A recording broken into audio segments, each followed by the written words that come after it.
Hello students, आपका फिर से स्वागत है आपके खूबसूरत परिवार एजुकेशन क्लासेस में। आज हम हिंदी ग्रामर के कुछ टॉपिक्स यानी 50% या 80% क्लियर करने वाले हैं। वीडियो को लास्ट तक जरूर देखना। बिना देरी स्टार्ट करते हैं। सब्जेक्ट रहेगा जो हमारी इस क्लास का है, जो है हिंदी ग्रामर, जो कि 3 दिसंबर का एग्जाम है आरबीएससी बोर्ड में। हिंदी ग्रामर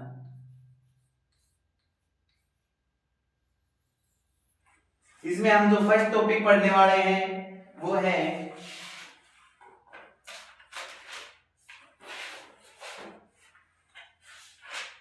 एक मिनट।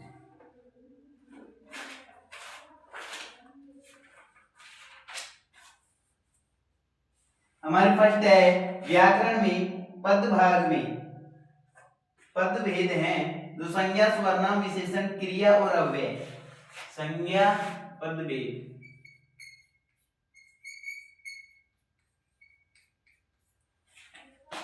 संज्ञा, सर्वनाम,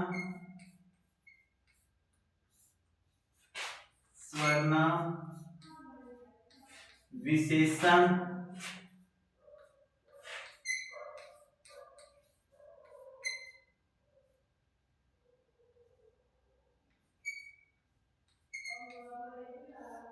क्रिया में अव्यय। क्रिया अव्यय। उम्मीद तो हमारी यही है आज की पढ़ने की इस क्लास में, और हो सकता है अगर और होगा तो देखते हैं। बिना देरी स्टार्ट करते हैं हम हमारी क्लास को।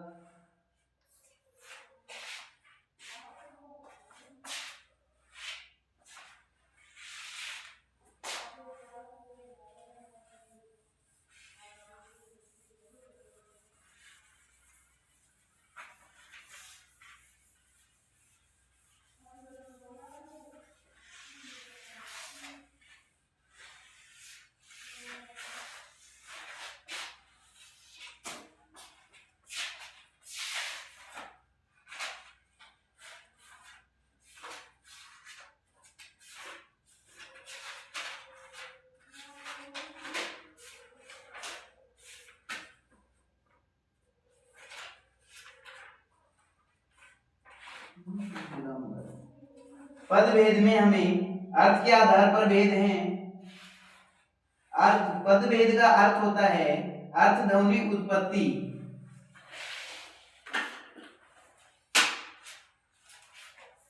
पद भेद में अर्थ, ध्वनि, उत्पत्ति, रूप परिवर्तन और वाक्य प्रयोग के अनुसार शब्दों के भेद माने जाते हैं। यह रूप परिवर्तन के वाक्य में प्रयोग या वाक्य के भेद, उपसर्ग प्रयोग के अनुसार शब्दों के भेद माने जाते हैं। शब्दों के इनको भेद माने जाते हैं, प्रयोग के अनुसार इनको शब्दों के भेद माने जाते हैं। वस्तु शब्द की रचना, उसका अर्थ है और उसकी प्रकृति के अनुसार वर्गीकरण उचित माना जाता है। शब्द के विभाजित करने पर वर्गीकरण टुकड़े में होना यह उचित, उसकी प्रकृति वर्गीकरण की उचित माना जाता है। भाषा विज्ञान के रूप में ध्वनि तथा पद ध्वनि के अंतर्गत शब्द या पद का विवेचन किया जाता है। इसी कारण पद भेद 5 प्रकार के होते हैं। जो पद भाग भेद होते हैं इनको उत्पत्ति के आधार पर बांटा जाता है और ये 5 प्रकार के होते हैं।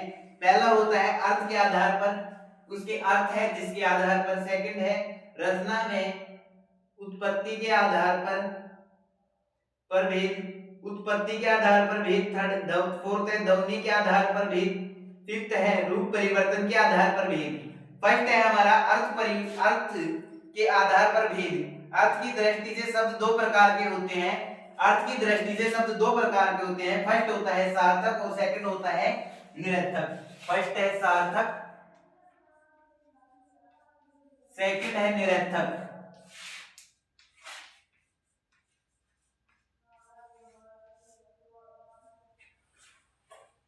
सार्थक का मतलब वो होता है जिसका वाक्य या कोई सारांश निकलता हो या किसी कर्म में हो, कर्म का प्रयोग, कर्मों का क्या हो गया,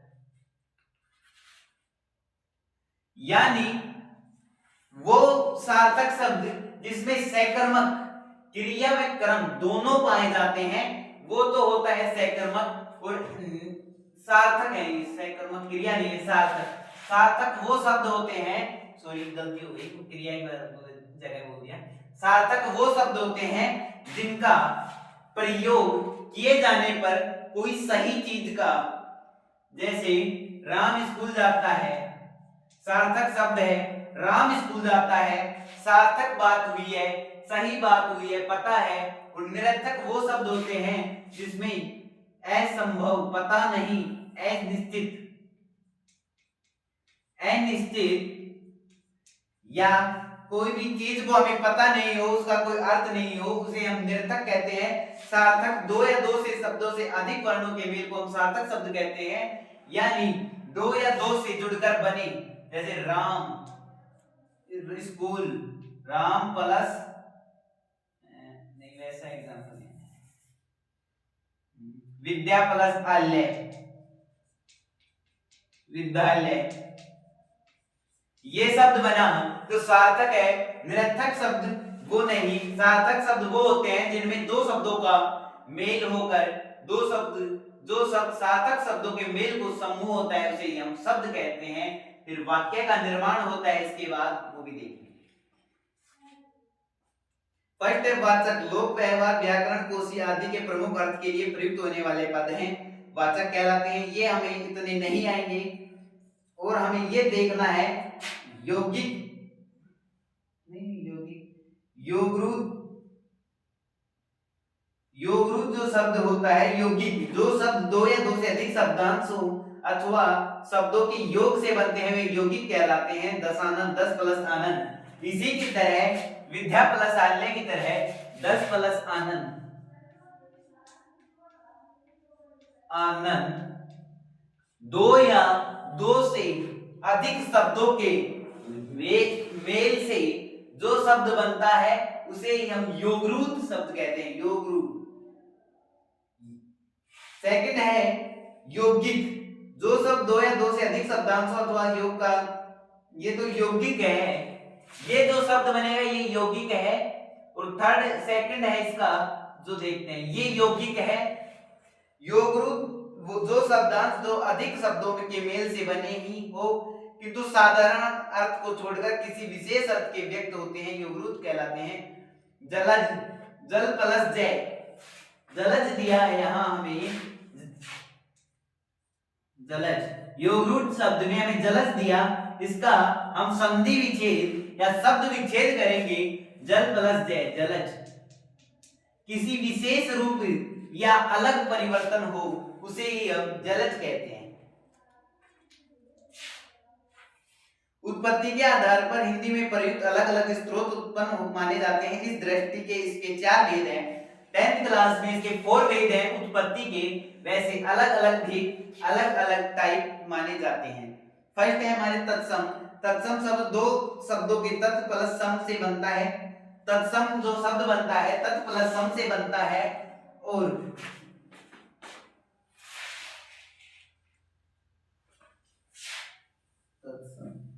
उसके समान अर्थ संस्कृत के समान इसलिए बिना परिवर्तन के संस्कृत में हिंदी में आए तत्सम कहलाते हैं।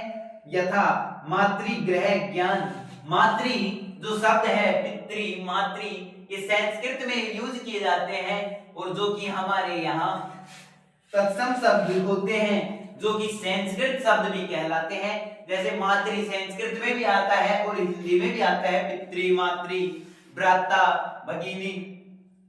तद्भव वो शब्द होते हैं जो तत् प्लस भव से बनता है, जिसका अर्थ है यानी संस्कृत से उत्पन्न होने वाला उच्चारण की सुविधा के कारण जो शब्द संस्कृत से हिंदी में कुछ बदलाव के साथ चले आए वे तद्भव कहलाते हैं। जैसे दूध, खेत, कान, सोना, सांप आदि हैं।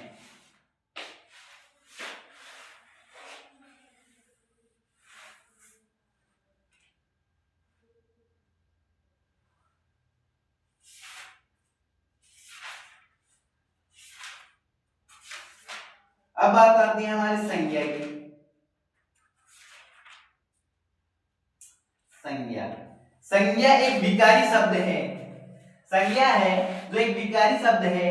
संज्ञा की परिभाषा है किसी वस्तु, व्यक्ति या पदार्थ, गुण, धर्म, नाम, स्वभाव तथा स्थान के नाम को संज्ञा कहते हैं। संज्ञा का मतलब है किसी व्यक्ति, वस्तु, स्थान, गुण, दोष, अवस्था व क्रम के विशेषता को बताता है, उसे ही हम संज्ञा कहते हैं। संज्ञा के मुख्य रूप से 3 भेद होते हैं और अंग्रेजी भाषा से या हमारे 2 भेद और जोड़े गए हैं, वो भी मैं बताऊंगा। फर्स्ट है जातिवाचक, भाववाचक और व्यक्तिवाचक। इसमें फर्स्ट नंबर पर आएगा जो है व्यक्तिवाचक। व्यक्तिवाचक। सेकंड है जातिवाचक।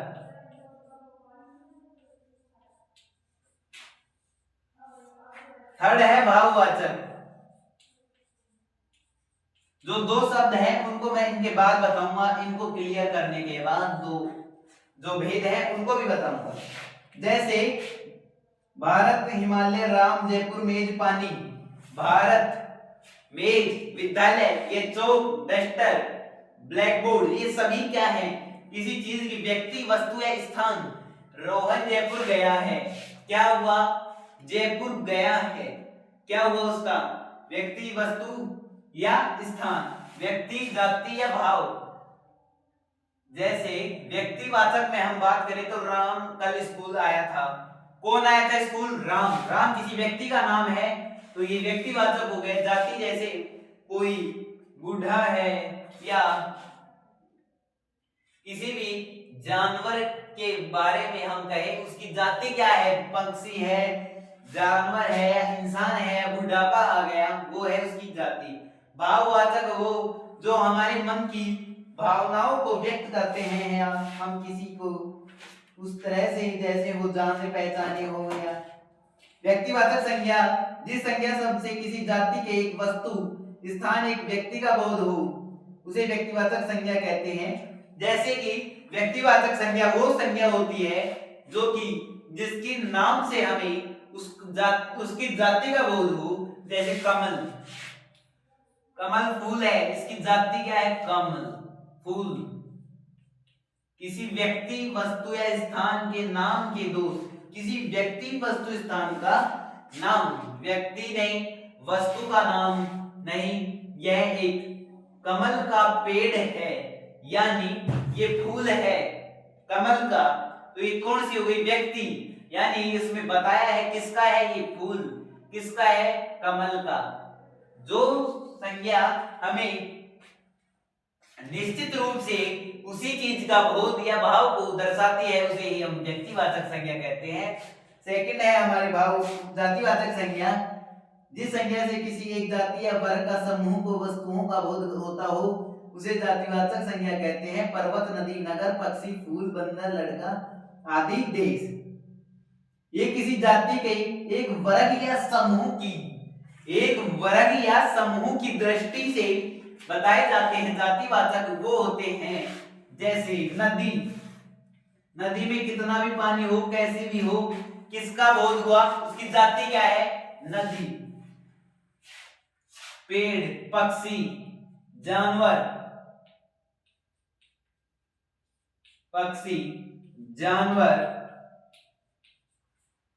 ये सभी हमारे हिंदी व्याकरण में जातिवाचक संज्ञा के स्थान पर बोध किए जाते हैं। जैसे कक्षा में बैठे हुए सभी छात्र व छात्रा, कक्षा में छात्र और छात्रा जाति है। कक्षा में छात्र छात्रा एक जाति है, उसमें ये नहीं पर्सनल किसी विशेष का नाम लेकर, ना तो किसी विशेष का नाम लिया और ना ही किसी विशेष जाति का बोध। यहाँ जाति हुई इस कक्षा के सभी लड़के, छात्र व छात्रा, छात्रा।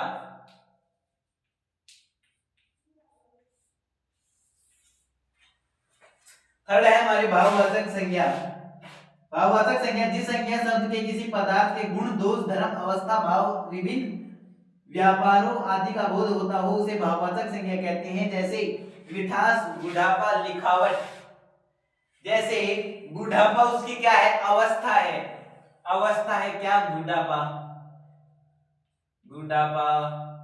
मिठास उसका क्या है, स्वाद है, मीठा है या कड़वा है। बिटवीन साल्ट, मीठा, कड़वा, ऐसे एग्जाम्पल्स जो किसी चीज के गुण धर्म अवस्था को दर्शाते हैं वो होते हैं हमारी भाववाचक संज्ञा। किसी भाव, गुण, दोष, धर्म आदि को दर्शाते हैं उसे हम भाववाचक संज्ञा कहते हैं। और जो दोष बचे हुए हैं हमारे उसमें से एक है समुदायवाचक या समूहवाचक संज्ञा कहते हैं। इसका काम है जो संज्ञा सर्वनाम प्राणियों और वस्तुओं के समूह का बोध कराते हैं उसे समुदायवाचक या समूहवाचक संज्ञा कहते हैं, जैसे कक्षा, भीड़, सेना, पुलिस, गिरोही आदि। इसमें समुदायवाचक या समूहवाचक में हमें नाम से ही पता चल रहा है किसी भी चीज के समूह के बारे में हमें बताए। जैसे भीड़ समूह होता है, मेले में मेला आदि, विद्यालय, छात्र छात्राएं, ये समुदाय है या समूहवाचक संज्ञा है जिसमें कि समूह है, एकत्रित है, सभी कोई भी चीज हो, पशु पक्षी, व्यक्ति, जाति का नहीं, व्यक्ति, वस्तु या कोई भी चीजों का समूह हो उसे हम समुदाय या समूहवाचक संज्ञा कहते हैं। और लास्ट एंड फाइनल है फिफ्थ है द्रव्यवाचक। वे संज्ञा शब्द जो कि नाप तोल, द्रव्य पदार्थ या धातु का बोध कराते हैं उन्हें द्रव्यवाचक संज्ञा कहते हैं। द्रव्यवाचक संज्ञा का एग्जाम्पल बेस्ट है। द्रव्यवाचक संज्ञा में हमें लिक्विड यानी तरल पदार्थ, तरल पदार्थ, तरल पदार्थ का इंडिकेट करता हूं, का इंडिकेट, इंडिकेट का मतलब है कि कोई तरल पदार्थ की ओर हमें संकेत करता हो, इशारा करता हो, जैसे तेल, दूध, दही, लस्सी, दूध, दही, लस्सी, जैसे कि हमें तरल पदार्थों का द्रव्य, माप, तोल आदि के कार्य होते हैं जो द्रव्यवाचक संज्ञा में होते हैं। माप, तोल आदि, तरल पदार्थ जैसे 1 किलो दूध, 1 किलो दूध, 1 किलो लस्सी, 1 किलो दही, घी, जो भी चीज हमें नाप तोल के भाव में अगर पूछे वो द्रव्यवाचक है। समूहवाचक जो किसी भी चीजों का समूह हो उसे हम समूहवाचक कहते हैं। व्यक्तिवाचक वो जो किसी विशेष व्यक्ति का नाम लेकर बुलाए, जैसे राम स्कूल आया, राम कहाँ है, किसी व्यक्ति का पर्सनल नाम लेके बोला राम कहाँ है। जातिवाचक संज्ञा वो जो कि अपनी कैटेगरी के हिसाब से या वह जीव है, इंसान है, मानव है, जो भी। भाववाचक संज्ञा वो जो अपने गुण, धर्म, दोष, अवस्था को दर्शाता है। इसी के साथ हमारी संज्ञा का टॉपिक कंप्लीट हुआ। अगले टॉपिक है हमारे स्वर्नाम का। पर हमने अभी तक पढ़ा पदभेद और संज्ञा, ये दोनों टॉपिक बड़ी बेहतरीन तरीके से क्लियर होंगे। और अब चलते हैं हमारे नेक्स्ट टॉपिक जो कि है स्वर्नाम। एक मिनट,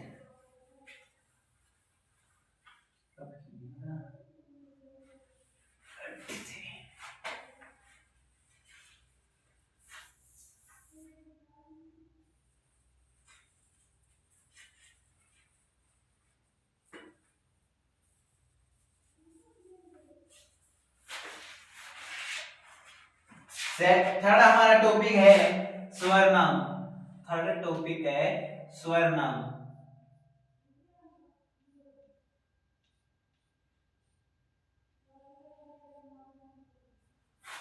सही टाइम नहीं है।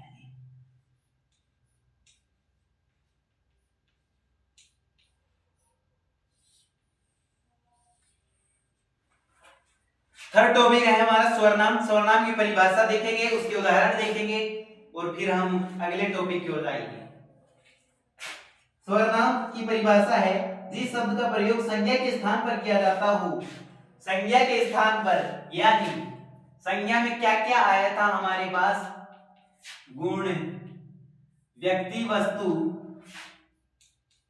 व्यक्ति के बारे में कहा, वस्तु के बारे में कहा, स्थानों के बारे में बात हुई। जाति गुण धर्म दोष, जाति गुण धर्म दोष,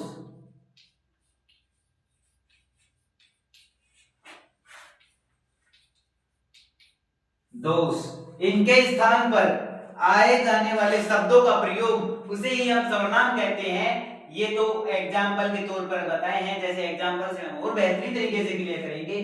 जो शब्द संज्ञा के स्थान पर काम आए जाने वाले शब्दों को हम सर्वनाम कहते हैं। तो इसके एग्जाम्पल्स देखें। सर्वनाम का शाब्दिक अर्थ है सबका नाम, अर्थात जो सबके नाम हो और उसके लिए प्रयोग किए जाए उन्हें सर्वनाम कहते हैं। उदाहरण के लिए नरेश ने किसी से कहा कि सुरेश घर जाएगा। किसी ने किसी से, सुरेश ने नरेश से कहा, किससे कहा? नरेश ने सुरेश से कहा, सुरेश। तो इसमें कौन हो गया? व्यक्तिवाचक नरेश। वस्तु, स्थान, जाति, गुण, धर्म, दोष या उसकी विशेषता, पूछा है उससे कि तू क्या सुरेश नरेश के घर जाएगा। ये किसी संज्ञा के स्थान पर प्रयोग आने वाले शब्दों को ही हम सर्वनाम शब्द कहते हैं। और सेकंड है, इसके एग्जांपल्स पे चलते हैं। डेफिनेशन ही याद रखना, क्वेश्चन में अगर हमसे पूछेगा तो definition plus examples name, definition plus example, वो ज्यादा से ज्यादा एग्जांपल्स के वन टाइप, वन एग्जांपल हुई प्लस टाइप्स।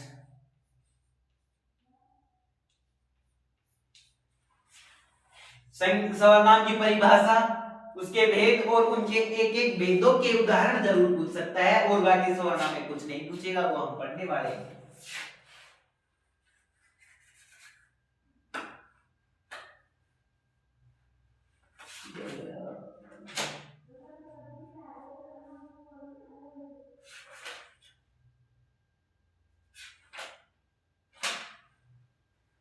फर्स्ट है हमारे पुरुषवाचक सर्वनाम, सेकंड है संबंधवाचक, नहीं सेकंड है निश्चयवाचक, थर्ड है अनिश्चयवाचक, संबंधवाचक, प्रश्नवाचक और निजवाचक।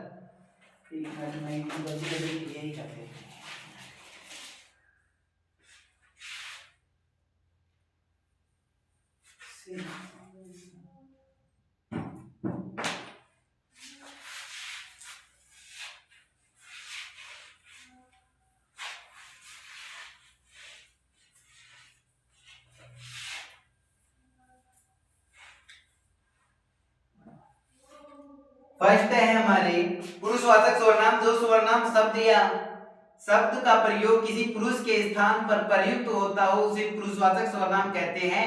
जैसे मैं, राहुल तुम क्या जयपुर गए थे, तुम का प्रयोग आ जाए, या अथवा हम, मैं, हम, तुम, वे सब, हम सब। जैसे कि हमें चिन्हों का, जो सर्वनाम शब्द का प्रयोग किसी पुरुष के स्थान पर किए जाने वाले शब्दों को ही हम पुरुषवाचक सर्वनाम कहते हैं। जिन सर्वनाम शब्दों का प्रयोग किसी पुरुष के स्थान पर प्रयुक्त है, उसी कारण प्रयुक्त है सर्वनाम कहते हैं। जैसे संज्ञा के स्थान पर प्रयुक्त हैं, सर्वनाम में संज्ञा के स्थान पर प्रयुक्त हैं, उनको ही हम पुरुषवाचक सर्वनाम कहते हैं। जैसे पुरुषवाचक सर्वनाम का बोलने वाले, सुनने वाले और जिसमें संबंध में कुछ कहा जाए उसके लिए होता है। इसका मतलब है पुरुषवाचक का बोलने वाला, सुनने वाला और बीच में जिसके बारे में कहा जाए, मध्य, उसको हम पुरुषवाचक कहते हैं। इसके तीन भेद होते हैं, उत्तम, मध्यम और अन्य। उत्तम का मतलब है जिस सर्वनाम शब्द का प्रयोग बोलने वाला या लिखने वाला अपने नाम के स्थान पर करता है। जैसे उत्तम, मैं लिख रहा हूं, किसी को बोल रहा हूं, वो मेरे लिए है, उत्तम पुरुष। मध्यम पुरुष, जिस सर्वनाम का प्रयोग सुनने वाले, पढ़ने वाले नाम के स्थान पर किया जाता है उसे अन्य पुरुष। जैसे उसका, उसकी। हमने मध्यम पुरुष का मतलब है किसी भी बारे में या किसी के बारे में भी हमने लिखा है या उसको सुनाना चाहते हैं वह माध्यम हो गया। किसी के माध्यम से हमने कहा वो माध्यम है। अन्य है थर्ड जो इसका लास्ट है पुरुषवाचक सर्वनाम का, जिस सर्वनाम शब्द का प्रयोग सुनने वाले के पढ़ने वाले के नाम के स्थान पर किया जाता है, यानी किसी के माध्यम से उसका स्थान, किसी के माध्यम पर बोलने मैं उसको बोल रहा हूं, किसके बीच में आया, इसके सुनने वाला जो माध्यम है बीच में, उसको हम अन्य कहते हैं। सेकंड है निश्चयवाचक, जिन सर्वनाम शब्दों के द्वारा किसी निश्चित वस्तु, व्यक्ति, स्थान या संकेत को दर्शाया जाता है उन्हें निश्चयात्मक सर्वनाम कहते हैं। जैसे यह, वे, इन्होंने, उन्होंने। जैसे कि हमें निश्चित कहा जाए कि दूध वाला नहीं, जैसे राम स्कूल आ गया है, निश्चित है ये।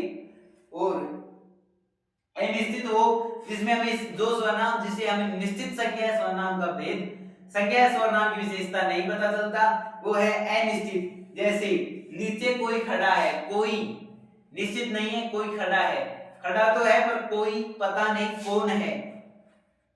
फोर्थ है संबंधवाचक सर्वनाम, जो सर्वनाम वाक्य में परस्पर संबंध का बोध कराते हैं उन्हें संबंधवाचक सर्वनाम कहते हैं। जैसे जो पढ़ेगा सो पास होगा, जैसे जो मेहनत करेगा वही पाएगा, मैंने पढ़ाने की कोशिश की तुमने पढ़ा तो पाओगी। जैसे मतलब है संबंधवाचक का जैसा का तैसा, मैं जैसा करूंगा वैसा ही पाऊंगा, सेम उसका ही, उसको हम कहते हैं संबंधवाचक। फिफ्थ है प्रश्नवाचक सर्वनाम, जो सर्वनाम किसी प्रश्न का बोध कराते हैं, यानी प्रश्नवाचक सर्वनाम वो होते हैं जैसे मैंने तुमसे कोई प्रश्न पूछा, क्या तुम कल स्कूल आए थे, कल क्यों तुम स्कूल नहीं आए, कल तुम क्यों स्कूल नहीं आए, ये क्या किया मैंने प्रश्न किया, तुम कहां गए हुए थे, ये इत्यादि प्रश्न है वाचक है। सिक्स्थ लास्ट एंड फाइनल इसका है जो निजवाचक है, जिन सर्वनाम शब्दों का प्रयोग कर्ता स्वयं के लिए प्रयुक्त करता है, अर्थात जो निजता का बोध कराते हैं उसे निजवाचक सर्वनाम कहते हैं। जैसे मैं अपने आप पढ़ता हूं, निजवाचक सर्वनाम वो होते हैं जो स्वयं के लिए किए जाते हैं, यानी इटसेल्फ, माई सेल्फ, मेरे लिए, जो मैं कर रहा हूं, जो मेरे लिए कर रहा हूं उसको कहते हैं निजवाचक। तुम तुम्हारे लिए कर रहे हो निजवाचक है, तुम्हारे लिए, मेरे लिए, मेरा निजवाचक है। इसी के साथ हमारा टॉपिक 3 क्लियर, 3 टॉपिक क्लियर। अगर कमेंट में कर देना इनकी एक्सरसाइज करनी है तो मैं आपको एक वीडियो के माध्यम से यानी संजीव एंड सैंपल बुक से आपको जरूर डाल दूंगा नोट्स। इसका अब आते हैं फोर्थ, क्या क्या टॉपिक रखे हैं, विशेषण, क्रिया और अव्यय।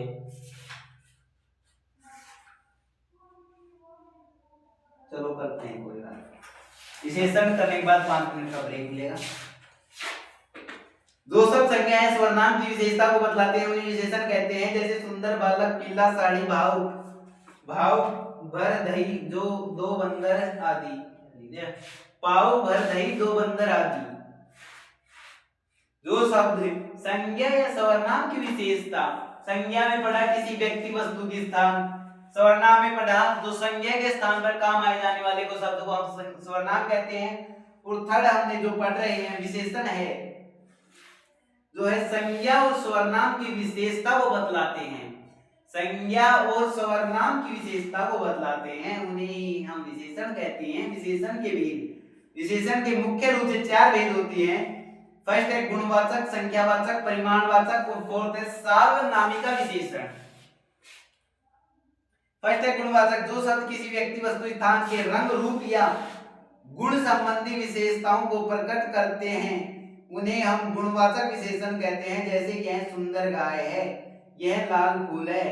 इसमें बताया गया है जनरली गुणवाचक में उसके गुण, गुण क्या है,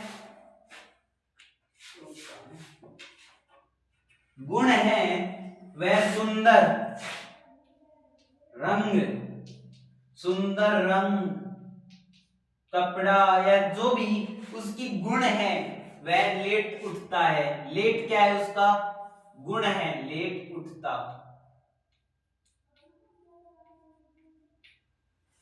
ये तो उसके हैं गुण, किसी चीज के गुणों का बताओ या गुणों के बारे में पूछा हो, ये वो गुणवाचक होते हैं। इसके गुणवाचक के इन वाक्यों में सुंदर, लाल, चतुर का गुणवाचक विशेषण, गुणवाचक विशेषण संज्ञा गुण है तो उसके बहुत, इसको छोड़ो ये था। सेकंड है संज्ञावाचक, संख्यावाचक विशेषण जो सब संज्ञा या सर्वनाम की संख्या का बोध कराते हो। संज्ञा या सर्वनाम जो भी आपने टॉपिक लिए हैं वो सीक्वेंस से चल रहे हैं। जैसे कि हमने फर्स्ट संज्ञा पढ़ा, संज्ञा में पूछा किसी व्यक्ति वस्तु स्थान के बोध। सेकंड पढ़ा सर्वनाम, सर्वनाम में पूछा संज्ञा के स्थान पर काम आए जाने वाले सब। अब थर्ड हमारा चल रहा है नहीं, थर्ड विशेषण था, फर्स्ट पदभाग था, सेकंड संज्ञा थी। संज्ञा में पूछा था किसी व्यक्ति वस्तु स्थान के बोध, जो पदभाग में पढ़ा। थर्ड पढ़ा हमने सर्वनाम जो कि संज्ञा के स्थान पर प्रयोग आने वाले शब्दों को कहा। फोर्थ हम पढ़ रहे हैं विशेषण जो कि संज्ञा और सर्वनाम के स्थान पर काम आए जाने वाले या प्रयोग किए जाने वाले शब्दों की विशेषताओं को बताता है, उसे विशेषण कहते हैं। संज्ञावाचक विशेषण में एक तो निश्चित होता है और एक अनिश्चित। निश्चित में तो यह है कि यह फिक्स है, रूम पहला दूसरा, और अनिश्चित वाचक संख्या में है दूसरा, पांचवा, आठवां शायद होगा, पता नहीं कौन सा है। 1 से 10 तक है तो कह रहा है कि फर्स्ट भी हो सकता है, सिक्स्थ भी हो सकता है, फिफ्थ भी, यानी अनिश्चित है और इसमें निश्चित है फर्स्ट नंबर।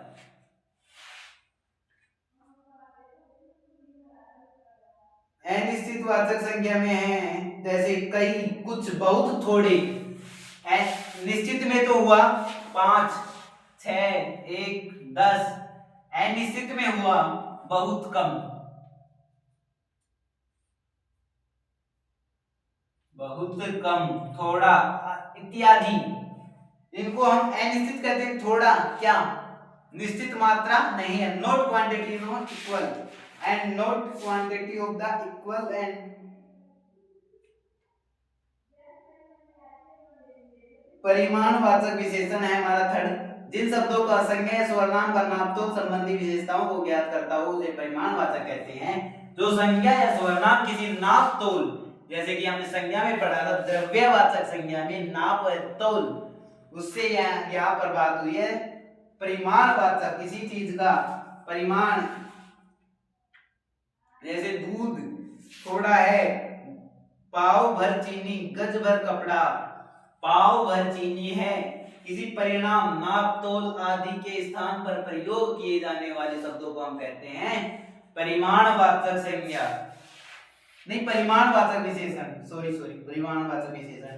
फोर्थ है सार्वनामिक या संकेतवाचक। सार्वनामिक या संकेतवाचक वो होते हैं जो किसी को हम अपने आदान प्रदान भाव से या संकेतों के माध्यम से समझा दे, उसे ही हम सार्वनामिक या संकेतवाचक कहते हैं। बोलकर नहीं, अपने इशारों से उसे समझाएं, वो होता है हमारा संकेत या सार्वनामिक। इसी के साथ हमारे 4 टॉपिक कंप्लीट हो गए हैं। इसमें 6 टॉपिक थे, 5th टॉपिक की ओर चलते हैं जिसका नाम है क्रिया। 1 सेकंड पानी पी के फिर मिलते हैं, 2 मिनट।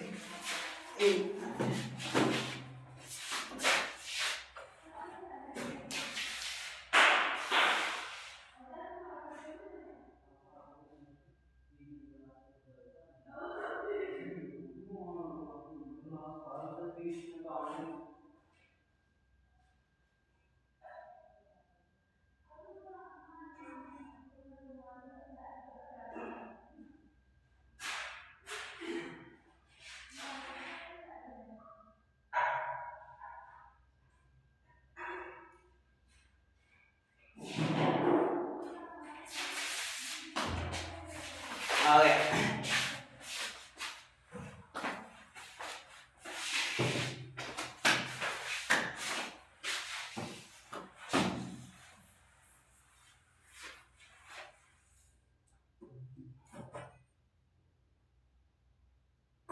एक मिनट बस।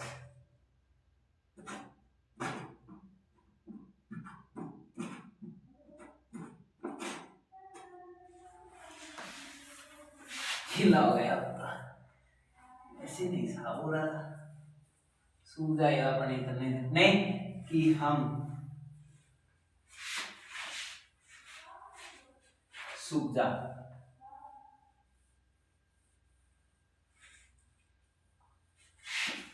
सूख जा।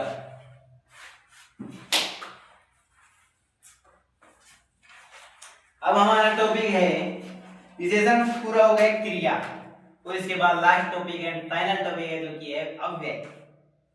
क्रिया की परिभाषा जिस शब्द में किसी काम करने या किसी काम का करना अथवा होना पाए जाए उसे ही क्रिया कहते हैं। क्रिया को सिंपल रूप से कहें तो किसी काम को करने या होने के बोध को हम क्रिया कहते हैं। ठीक है, इतना याद रखो। क्रिया का निर्माण धातु से होता है, अर्थात मूल रूप को धातु कहते हैं। मूल रूप को हम धातु कहते हैं, और क्रिया का मूल रूप किसे कहते हैं? क्रिया का निर्माण धातु से होता है, और मूल रूप है जो क्रिया का मूल रूप है जो धातु है।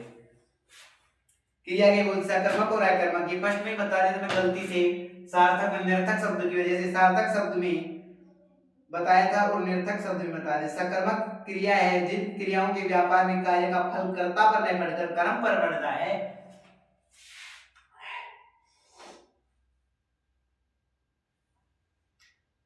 क्रिया का कहते हैं, इसी क्रिया का कर्म अवश्य रहता है। रामकांत पुस्तक पढ़ता है। कौन पढ़ता है? रामकांत। क्या पढ़ता है? पुस्तक। क्रिया का फल कर्ता पर ना पढ़कर कर्म पर पड़ता हो, उसके नाम पर ना पढ़कर उसके कर्म यानी उसकी विशेषता क्या कर रहा है? पढ़ता है, तो वो ही उसका कर्म है, वो सकर्मक होती है। सकर्मक और सेकंड है अकर्मक, जिस क्रिया के साथ कर्म प्रयुक्त न हो तथा क्रिया का व्यापार और फल दोनों कर्ता पर ही पड़ता हो, अर्थात सुरेश होता है ना तो सकर्मक है, इसमें कर्ता पर ना पड़कर, हमें सकर्मक में देखा कर्ता पर ना पड़कर कर्म पर पड़ता हो, और इसमें कर्म पर ना पड़कर कर्ता पर पड़ता है, उसे ही हम सकर्मक क्रिया अकर्मक क्रिया कहते हैं। विशेष सकर्मक और अकर्मक क्रियाओं की पहचान का सबसे सरल तरीका यही है कि क्रिया के पहले क्या अथवा किसको लगाकर देखा जाए। यदि उत्तर में कुछ आए तो क्रिया सकर्मक होगी, और यदि उत्तर में कुछ न आए तो क्रिया अकर्मक होगी। गीता रोती है, इस वाक्य में क्या रोती है? गीता का उत्तर नकारात्मक आता है, यहाँ रोती है अकर्मक क्रिया है। गीता दूध पीती है, इस वाक्य में पीती है क्रिया है, वह पीती है, दूध पीती है, याद है यहाँ दूध कर्म या पीती है सकर्मक क्रिया है। इतना ही गहराई से पढ़ने का टाइम भी नहीं है, और ना ही हमसे बोर्ड में एग्जाम में पूछेगा, ज्यादातर पैसेज आएंगे बस। अब आता है हमारे अव्यय, छोटा ही टॉपिक है, ज्यादा नहीं है। परिभाषा, जिस शब्द में लिंग वचन कारक आदि के रूप के परिवर्तन नहीं होता है उसे अविकारी शब्द कहते हैं। अव्यय के भेद। अव्यय का अविकारी शब्दों में मुख्य रूप से 4 प्रकार के होते हैं। क्रिया विशेषण अव्यय, जो अव्यय क्रिया की विशेषताओं का बोध कराते हैं उसे क्रिया विशेषण कहते हैं। स्थानवाचक क्रिया वो होती है जिन अव्यय में किसी क्रिया, जनरली इसमें क्रिया अव्यय में किसी काम को होने या किया जाने की विशेषताएं संख्या, हमने अब से खूब क्लासों में पढ़ा है, टाइम वेस्ट करने से कोई फायदा नहीं है कि ये कर्म है, इसका काम हो रहा है या नहीं हो रहा, ऐसी जहां भी कंडीशन हमें दिखे वो अव्यय होगा, और अव्यय ऐसे डेफिनेशन में पूछेगा भी नहीं, कोई टिकता ऑप्शन में पूछेगा। और इनकी मैं आपको पीडीएफ या इसी वीडियो के लिंक में, इसी वीडियो के लिंक डालूंगा, जरूर देख लेना। इन सभी जो भी हमने 4 टॉपिक 5 टॉपिक पढ़े हैं, पदभेद फर्स्ट तो हमने ये पढ़ा था पदभेद, सेकंड था संज्ञा, थर्ड था स्वर्नाम,